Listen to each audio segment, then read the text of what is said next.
Hey there, Eric Maxwell here, Android Google Developer Expert, and today I want to talk to you about Room, the database Jetpack component from Google that wraps SQLite access, and I want to talk specifically about one of the cool new features that they've added with Room 2.2.0 and higher, which is integration with Kotlin coroutines, specifically Flow. So coroutines support has been in there for a few releases, but with 2.2 plus, they've added the integration of Flow, which is Kotlin's coroutine API for receiving computed updates over time.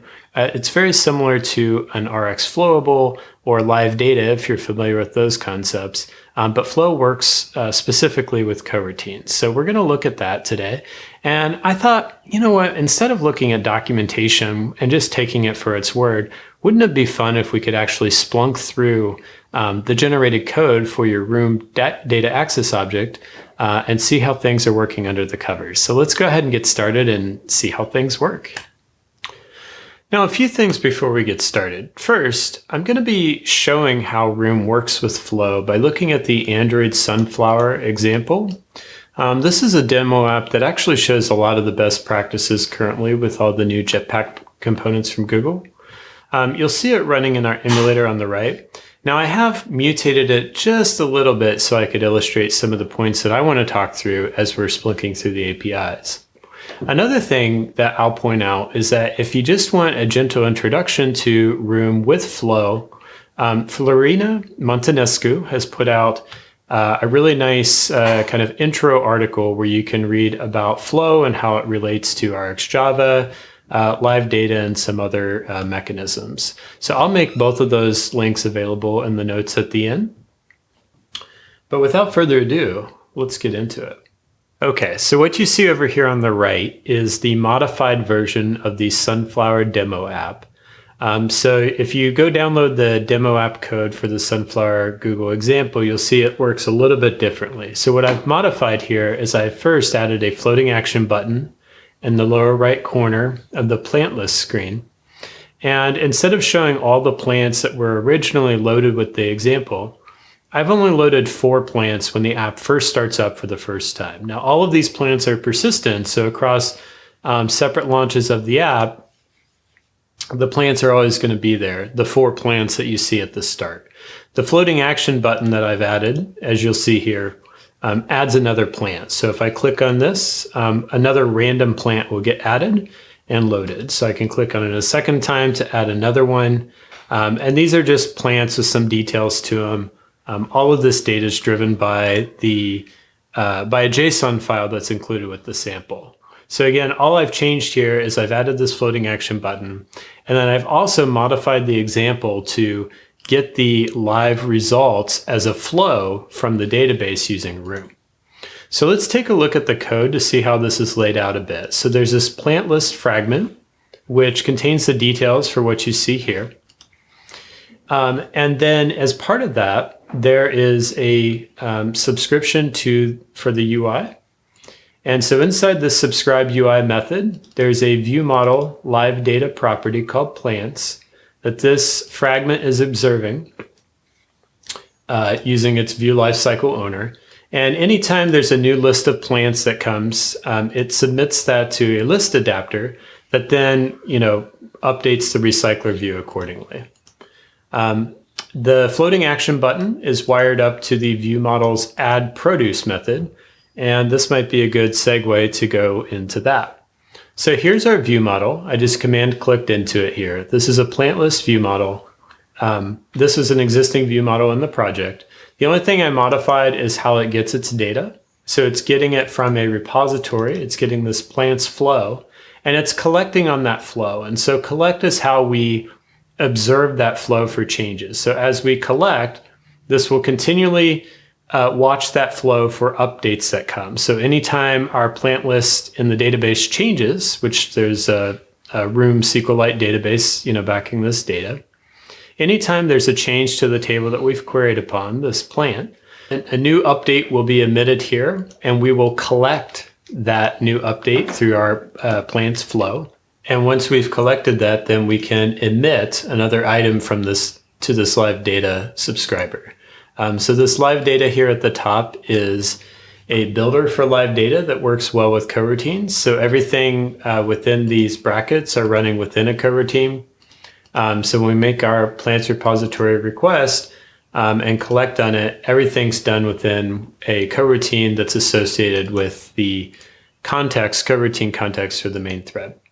Okay, so the only way that the UI is getting updated is if that underlying database changes. So when add produce is called from the floating action button, that launches a coroutines in the ViewModel scope, which again is associated with the main thread. In this case, it just creates a random plant from a list of potential random plants, and it asks the plant repository to insert that plant into the database. So let's see how that process works first, and then we'll come back to the flow. So insert plant just works with a repository. So I have this plant repository set up. I should add that this is already set up. This is part of the example. It's a suspend function, which means that it needs to run within a coroutine because it could suspend while it's updating the database. And then using the room data access object, our plant DAO, it says to insert all of a list. So there's only a single one, but it inserts that into the database. For the flow, it's also working with our repository. So if we look at that here, the repository is just kind of fronting a call though to our plant DAO to get all plants as a flow. Now I typically wouldn't call the method on the DAO as flow if I were working with flows throughout, but just to kind of disambiguate from what we had there, the original sample returned results as a live data. I said to get plants as a flow to just kind of disambiguate it from that live data call. So let's take a look at it. So this is the DAO. I just command clicked into it. So this is responsible for getting our plants out. And it's also responsible for supplying that insert all method that we saw earlier. Now you'll notice that to get a flow as a return type, all we have to do on our data access object is declare that it returns a flow of whatever we expect from our query. So in this case, we're saying select star from plants, order by name. So this is going to grab all the plants from the database, which will come back as a list of plant objects. So a plant object has like the name, description, image URL, etc.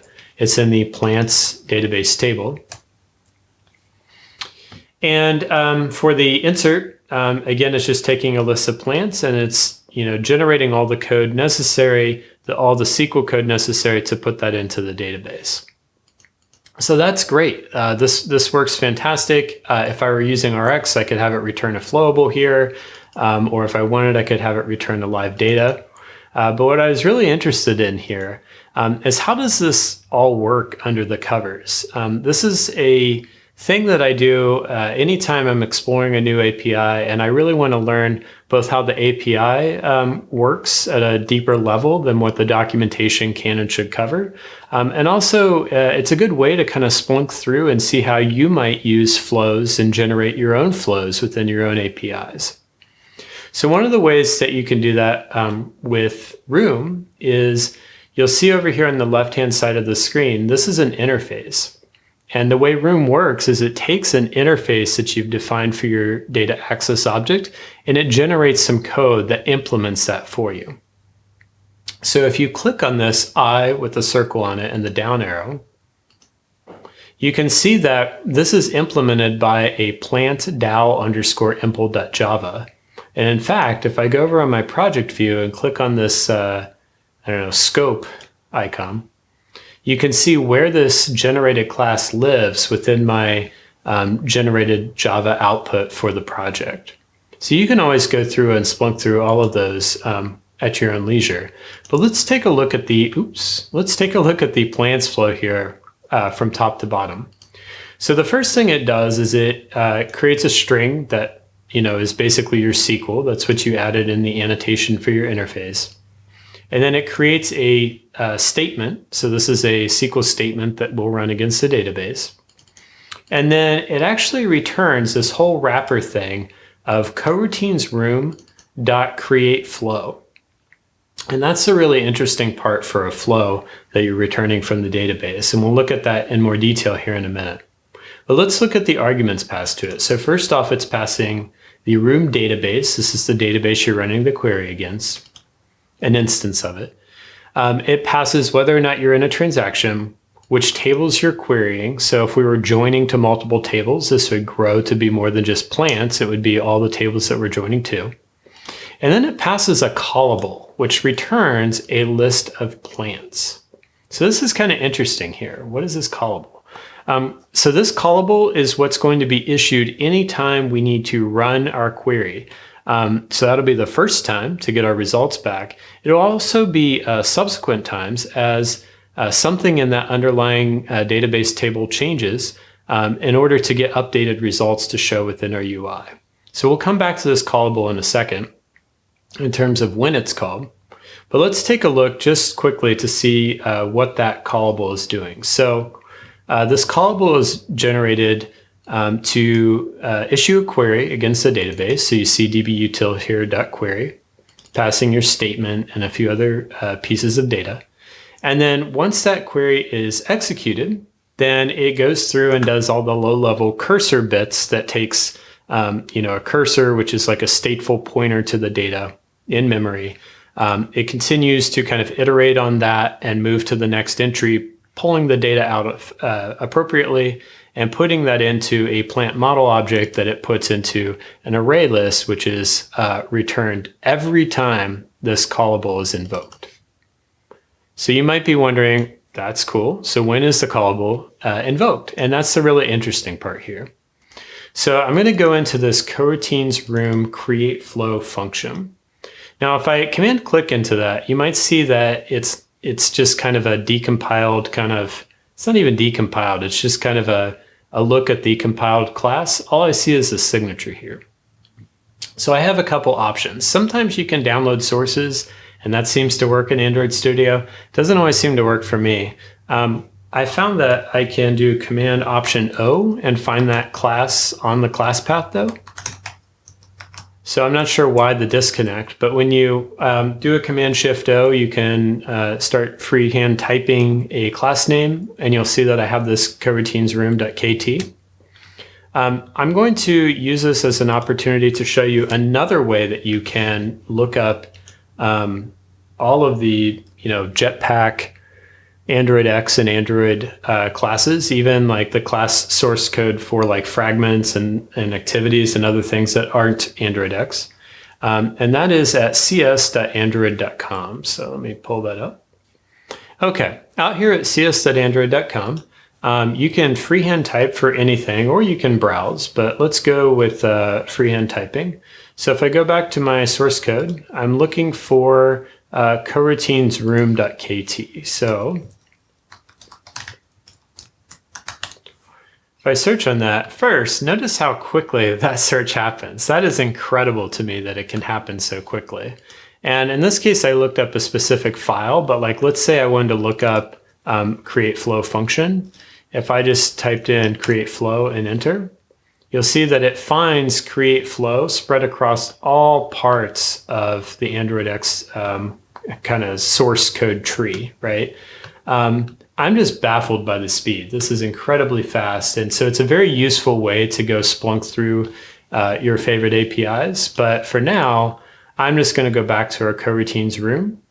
And you can see through here all the methods. I'm mostly interested in that create flow function. So if I scroll down here, I can find it right here with all of the arguments and everything else about it. So anytime you want to look up source code, this is a great resource. It's up to date.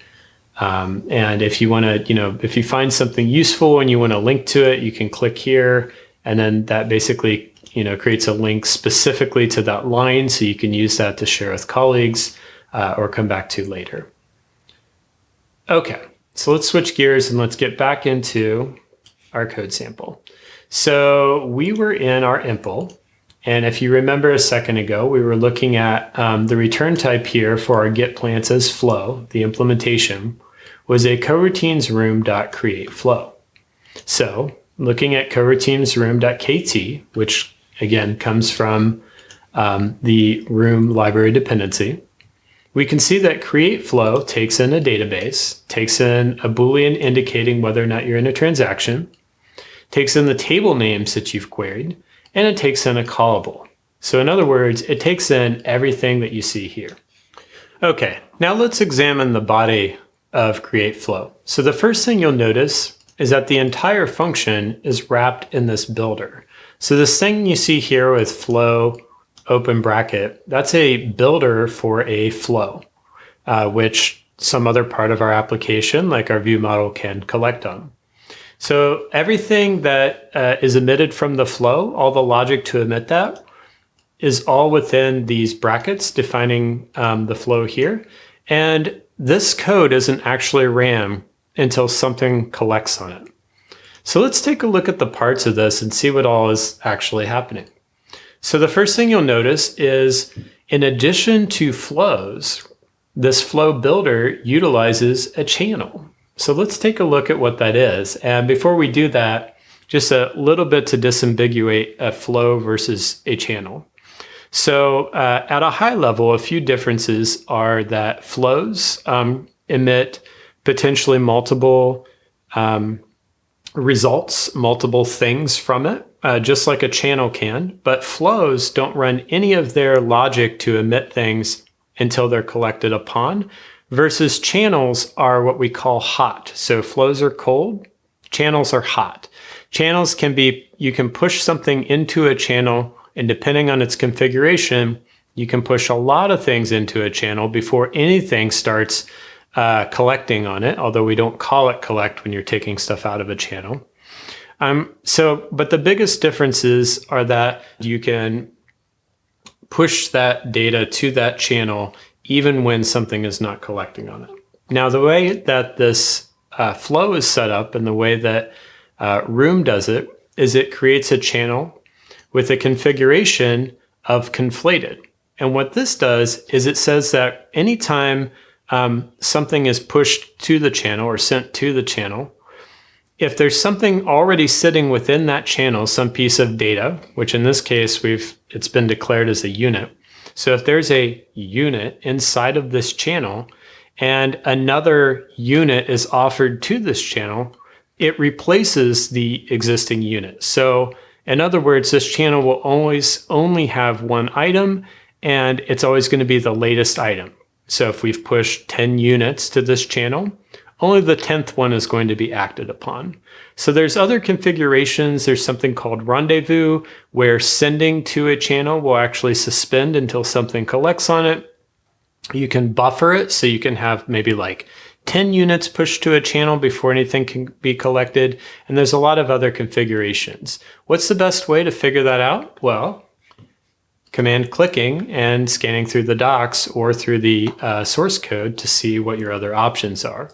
But for now, just kind of note that conflated means that it's basically replacing the last. Every time we send something to this channel, it's only going to at most store that last item. We'll come back to how channel is used in a minute, but let's look at the next piece. Next, we have this thing called an observer. So this observer is a lambda representing an invalidation tracker.observer. Now, this is an object that comes to us from Room, and it takes the table names that we want to observe for invalidations on. So at a high level, and you can look through this later on your own, but at a high level, what's happening is we pass the table names that we're interested in and an observer to be called when something changes on those table names. And it uses SQLite database triggers to watch tables for updates. And when an update happens, it essentially calls this on invalidated function and allows you to do something in response. So this is useful because we're querying against the plant table. And anytime that plant table changes, we want to know about it so we can reissue our query. And so whenever on invalidated is called, whenever this observer is notified, we will send to this observer channel some new value, some new unit. So the only thing that we're doing with this channel is giving it a way to trigger another query of our database. So we'll see that here in just a minute. Once the observer channel and the observer is set up, we initially offer a unit to that channel to kick off something. And it's actually down below that we're observing that channel and kicking off the work. But let's back into that here in a second. The next two pieces you'll see here are the context to run things on. So remember that we're working with coroutines. Coroutines are associated with dispatchers and contexts. The coroutine context in which a coroutine is running determines which thread or thread pool that work is executing on. So we never want to do database work on the main thread. And so Room creates this query context that, depending on if it's running within a transaction or not, it picks the right one. But this query context is basically the right thread for the work to happen when we're working with the database. So that's what this is. And then the flow context is the context associated with the original kind of call that we made. So in this case, it's going to be dispatchers.main. So once we have those two contexts set up, then we issue with context and our query context. So all the work that's happening in here will be on the threads that are associated with this query context. We will add, so the database has this invalidation tracker. We will add our observer that was created here. And then we will just sit here and iterate. So you don't collect on a channel, you iterate on that channel. We will collect what we're calling signals, but just units, right, on this observer channel. And the way a channel works is until that channel is closed, we will sit here and observe forever. So this for loop will never stop, but it also won't run continuously. It will essentially suspend between iterations, waiting for another result to come from the observer channel or waiting for it to be closed, which will never happen while we're on this view. But when a signal comes because of an invalidation, it will take our callable and call it. Well, remember, our callable queries the database. It translates the cursor results into a list of plants. So that's what this result will be. And then we'll go back to our flows context so that we're on the right, context, and we will emit that result. So now, and you can actually set this up in a breakpoint. We can see this ourselves here. Let's do that here in a minute. But now, basically, we'll run our query. Whenever we insert another plant into the database, our observer gets invoked, so we should see on invalidated get called. We will offer to this channel another unit, and once we've passed that in, another iteration of this for loop will happen. We will execute our query again, and then we'll emit another result. So now you see the whole round trip process.